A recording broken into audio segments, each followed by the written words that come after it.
नमस्कार पशुपालक मित्रांनो, स्वागत आहे आपल्या फेड गुरु या युट्यूब चॅनलवरती. मित्रांनो, बरेचसे जे काही पशुपालक आहेत तर ते आपल्या पशूंच्या आहारामध्ये त्यांना दुधाच्या उत्पादन वाढीसाठी गव्हाचा जो काही भरडा येतो तर त्याचा त्या ठिकाणी वापर करत असतात. मग मित्रांनो, या गव्हाच्या भरड्याचा वापर ज्यावेळेस आपण आपल्या पशूंच्या आहारामध्ये त्यांना दुधाच्या उत्पादनाच्या वाढीसाठी करतो तर त्या ठिकाणी आपल्याला फायदे पाहायला मिळतात. परंतु बऱ्याच वेळा आपल्याला या गव्हाच्या भरड्याच्या वापरामुळे आपल्या पशूंमध्ये त्यांना अनेक प्रकारचे गंभीर परिणाम देखील त्या ठिकाणी पाहायला मिळत असतात. मग मित्रांनो, यासाठीच आजच्या व्हिडिओमध्ये आपण या गव्हाच्या भरड्याचा वापर ज्यावेळेस आपण आपल्या दूध देणाऱ्या पशूंमध्ये करतो तर त्या ठिकाणी आपल्याला कुठले फायदे पाहायला मिळतात. सोबतच आपण जर चुकीच्या पद्धतीने आपल्या पशूंच्या आहारामध्ये या गव्हाच्या भरड्याचा वापर केला तर त्या ठिकाणी आपल्याला कुठल्या अडचणी किंवा कुठले आजार त्या ठिकाणी आपल्या पशूंमध्ये होऊ शकतात. तर या विषयावरती सविस्तर माहिती आज आपण घेणार आहोत. मित्रांनो, व्हिडिओला सुरुवात करण्याआधी आपल्याला एक विनंती आहे, आपण जर चॅनलवरती नवीन असाल तर चॅनलला सबस्क्राईब करा. आपल्याला जर व्हिडिओ आवडला तर व्हिडिओला लाईक करा आणि आपले जे पशुपालक मित्र आहेत त्यांना सुद्धा व्हिडिओ नक्की शेअर करा. मित्रांनो, गव्हाचा भरडा जो काय आहे तर त्यामध्ये आपल्याला प्रथिनांचा चांगला स्रोत पाहायला मिळतो किंवा तंतुमय पदार्थांचा त्या ठिकाणी चांगला स्रोत आपल्याला पाहायला मिळत असतो. मग मित्रांनो, या गव्हाच्या भरड्याचा वापर ज्यावेळेस आपण आपल्या दूध देणाऱ्या पशूंमध्ये करतो तर त्या ठिकाणी आपल्याला कुठले फायदे पाहायला मिळतात तर याविषयी आता आपण माहिती घेऊया. तर मित्रांनो, यामधील सर्वात पहिला आणि महत्त्वाचा जो काही फायदा आहे तर तो म्हणजे या गव्हाच्या भरड्यामध्ये असणारे जे काही फायबर आहे तर त्यामुळे आपल्या पशूंमध्ये त्यांचे पचन चांगले ठेवण्यासाठी, आपल्या पशूंची पचन शक्ती सुधारण्यासाठी या गव्हाच्या भरड्याचा त्या ठिकाणी आपल्याला चांगला फायदा हा पाहायला मिळतो. सोबतच मित्रांनो, या गव्हाच्या भरड्यामध्ये आपल्याला प्रोटीन्स दिलेले आहेत. तर यामध्ये जवळपास 10 ते 12% त्या ठिकाणी प्रोटीन्स आहेत आणि ऊर्जा सुद्धा असते. तर त्यामुळे आपल्या पशूंच्या शरीराला आवश्यक ऊर्जा देण्यासाठी फायदा होतो. आपल्या पशूंमध्ये त्यांना प्रोटीन्सची जी काही कमतरता आहे तर ती भरून काढण्यासाठी मदत होते. त्यामुळे आपल्या पशूंच्या स्नायूंची वाढ करण्यासाठी या गव्हाच्या भरड्याचा त्या ठिकाणी चांगला फायदा आपल्याला पाहायला मिळतो. सोबतच मित्रांनो, आपल्या पशूंच्या दुधाच्या उत्पादनामध्ये चांगल्या प्रमाणामध्ये वाढ करण्यासाठी सुद्धा या गव्हाच्या भरड्याचा त्या ठिकाणी आपल्याला चांगला फायदा हा पाहायला मिळतो. मित्रांनो, या गव्हाच्या भरड्यामध्ये त्या ठिकाणी आपल्याला फॉस्फरस असेल, मॅग्नेशियम असेल, पोटॅशियम असेल यांसारखे मिनरल सुद्धा त्या ठिकाणी पाहायला मिळतात. तर त्यामुळे आपल्या पशूंमध्ये त्यांना या मिनरलची कमतरता असेल तर ती देखील भरून काढण्यासाठी या गव्हाच्या भरड्याचा त्या ठिकाणी आपल्याला चांगला फायदा हा पाहायला मिळतो. त्यासोबतच मित्रांनो, गव्हाच्या भरड्यामध्ये आपल्याला व्हिटॅमिन बी कॉम्प्लेक्स सुद्धा मुबलक प्रमाणामध्ये त्या ठिकाणी पाहायला मिळते. तसेच हा जो गव्हाचा भरडा आहे तर तो इतर खुराकांच्या तुलनेमध्ये आपल्याला त्या ठिकाणी फायदेशीर आपल्या पशूंसाठी ठरू शकतो. सोबतच मित्रांनो, गव्हाच्या भरड्यामध्ये एक लॅक्झेटिव्ह प्रॉपर्टी असते की ज्यामुळे आपल्या पशूंमध्ये त्यांना बद्धकोष्ठतेच्या समस्या त्या ठिकाणी निर्माण होत नाहीत. त्यासोबतच मित्रांनो, आपले पशु व्याल्यानंतर त्यांच्या पचनासाठी एक हलका आहार म्हणून आपण या गव्हाच्या भरड्याच्या त्यांच्या आहारामध्ये त्या ठिकाणी वापर करू शकतो आणि आपल्या ताज्या व्यालेल्या पशूंना त्या ठिकाणी चांगले फायदे हे देऊ शकतो. तर मित्रांनो, यांसारखे अतिशय चांगले फायदे ज्यावेळेस आपण आपल्या पशूंच्या आहारामध्ये या गव्हाच्या भरड्याचा त्या ठिकाणी वापर करतो तर आपल्याला पाहायला मिळत असतात. मित्रांनो, आता आपण पाहूया की मर्यादेपेक्षा जास्त किंवा चुकीच्या पद्धतीने आपण आपल्या पशूंच्या आहारामध्ये गव्हाच्या भरड्याचा त्या ठिकाणी वापर केला तर आपल्याला कुठल्या अडचणी या पाहायला मिळू शकतात. तर यामध्ये सर्वात पहिली जी काही अडचण होते किंवा समस्या येते तर ती म्हणजे आपल्या पशूंच्या रुमेनमध्ये आम्लता वाढू शकते.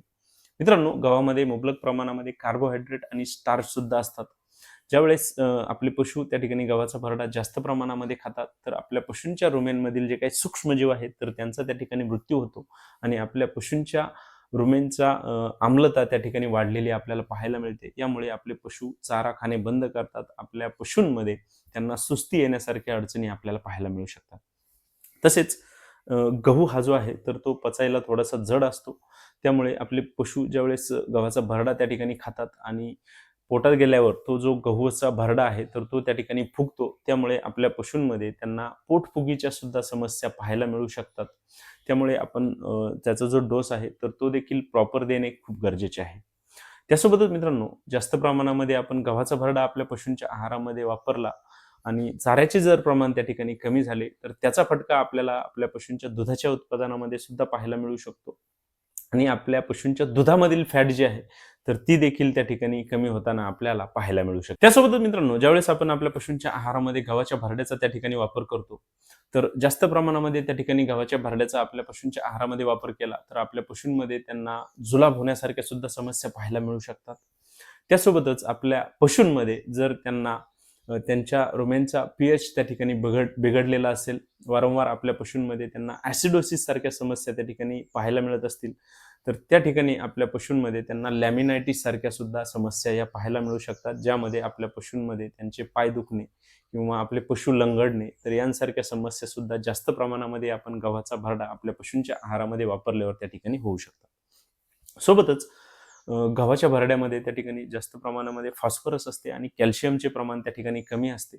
त्यामुळे आपण जर जास्त काळ गव्हाच्या भरड्याचा वापर आपल्या पशूंच्या आहारामध्ये केला, तर आपल्या पशूंच्या शरीरामधील कॅल्शियमची जी काही लेवल आहे, तर ती सुद्धा त्या ठिकाणी कमी होऊ शकते. त्यामुळे कॅल्शियमच्या कमतरतेच्या समस्या आपल्याला आपल्या पशूंमध्ये त्या ठिकाणी पाहायला मिळू शकतात. मित्रांनो, आता आपण पाहूया की आपण गव्हाच्या भरड्याचा वापर आपल्या पशूंच्या आहारामध्ये करताना त्या ठिकाणी कुठली काळजी घ्यायला पाहिजे, की या ज्या समस्या आपल्याला पाहायला मिळतात, तर त्या टाळण्यासाठी आपल्याला फायदा पाहायला मिळेल, तर त्याविषयी आता आपण माहिती घेऊया. तर यामध्ये मित्रांनो, आपण पहिली जी काही काळजी घ्यायची आहे, तर ती म्हणजे आपण योग्य प्रमाणामध्ये या गव्हाच्या भरड्याचा वापर आपल्या दूध देणाऱ्या पशूंच्या आहारामध्ये करायचा आहे.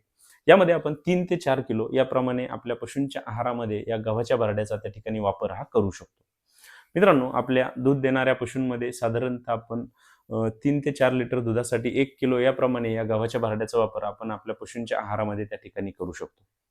मित्रांनो, दुसरी जी काही काळजी घ्यायची आहे, तर ती म्हणजे आपण त्या ठिकाणी या गव्हाच्या भरड्याची जी काही साईज आहे, तर ती मध्यम आकाराची ठेवायची आहे. जास्त पिठासारखा सुद्धा त्या ठिकाणी करायचा नाही आणि सोबतच आपण 2 ते 3 तास पाण्यामध्ये भिजवून या गव्हाच्या भरड्याचा वापर आपण आपल्या पशूंमध्ये करू शकतो, की ज्यामुळे या गव्हाच्या भरड्यामधील जे काही पोषण मूल्य असतील, तर ते देखील आपल्या पशूंच्या शरीरामध्ये सहजतेने त्या ठिकाणी ॲब्झॉर्ब होण्यासाठी आपल्याला फायदा या गव्हाच्या भरड्याचा त्या ठिकाणी पाहायला मिळू शकतो. त्यासोबतच मित्रांनो, आपण अचानक जर आपल्या नवीन पशूंना गव्हाचा भरडा त्या ठिकाणी सुरू करणार असाल, तर आपण त्या ठिकाणी हळूहळू त्याचा डोस त्या ठिकाणी वाढवणे गरजेचे आहे, की ज्यामुळे आपल्या पशूंना कुठल्याही प्रकारच्या अडचणी त्या ठिकाणी निर्माण होणार नाहीत.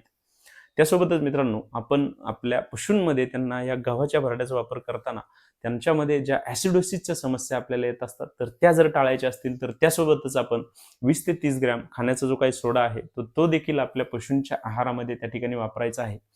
त्यामुळे आपल्या पशूंमध्ये त्यांना ॲसिडोसिसच्या समस्या त्या ठिकाणी दिसणार नाहीत. त्यासोबतच मित्रांनो, गव्हाच्या भरड्याचा वापर करताना आपण आपल्या पशूंमध्ये त्यांना मिनरल मिक्सचर जे आहे, तर ते देखील वापरायचे आहे. आपल्या पशूंच्या शरीरामधील मिनरल मिक्सचरच्या वापरामुळे कॅल्शियम फॉस्फरसचं जे काही बॅलन्स आहे, तर ते देखील व्यवस्थित ठेवण्यासाठी आपल्याला फायदा हा पाहायला मिळू शकतो. तर मित्रांनो, यांसारखी काळजी जर आपण आपल्या पशूंच्या आहारामध्ये गव्हाच्या भरड्याचा वापर करताना त्या ठिकाणी घेतली, तर आपल्याला नक्कीच त्या ठिकाणी कुठल्याही प्रकारच्या अडचणी आपल्या पशूंमध्ये पाहायला मिळणार नाही. मित्रांनो, आजच्या व्हिडिओमध्ये आपण आपल्या दूध देणाऱ्या पशूंच्या आहारामध्ये गव्हाच्या भरड्याचा वापर करण्याचे फायदे कुठले आहेत, जास्त प्रमाणामध्ये किंवा अयोग्य पद्धतीने आपण गव्हाच्या भरड्याचा वापर आपल्या पशूंच्या आहारामध्ये केला, तर आपल्याला कुठल्या अडचणी त्या ठिकाणी निर्माण होऊ शकतात आणि आपण या अडचणी टाळण्यासाठी आपल्या पशूंच्या आहारामध्ये गव्हाच्या भरड्यासोबत आणखी काय उपाययोजना त्या ठिकाणी करायच्या, तर या विषयावरती सविस्तर माहिती आज आपण घेतलेली आहे.